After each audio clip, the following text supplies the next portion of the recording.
মৃত্যুর সময় ঘনিয়ে এলে মানুষের কিছু পরিবর্তন দেখা যেতে পারে।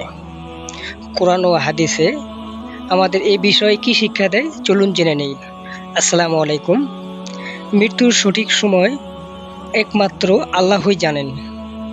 কোরআনে বলা হয়েছে, কোনো প্রাণী জানে না সে আগামীকাল কি অর্জন করবে এবং কোন স্থানে তার মৃত্যু হবে। তবে মৃত্যুর সময় ঘনিয়ে এলে মানুষের শারীরিক দুর্বলতা, অসুস্থ বা অন্যান্য পরিবর্তন দেখা দিতে পারে। এগুলো সবার ক্ষেত্রে একরকম হয় না এবং এগুলো নিশ্চিতভাবে মৃত্যুর আলামত বলা যায় না। তাই একজন মুমিনের উচিত মৃত্যুর নির্দিষ্ট লক্ষণ খোঁজার চেয়ে সবসময় তওবা করা, 5 ওয়াক্ত নামাজ আদায় করা, আল্লাহকে বেশি বেশি স্মরণ করা এবং নেক আমল করা। আল্লাহ আমাদের সকলকে ঈমানের সঙ্গে উত্তম পরিণতি দান করুক। সবাই বলুন আমিন।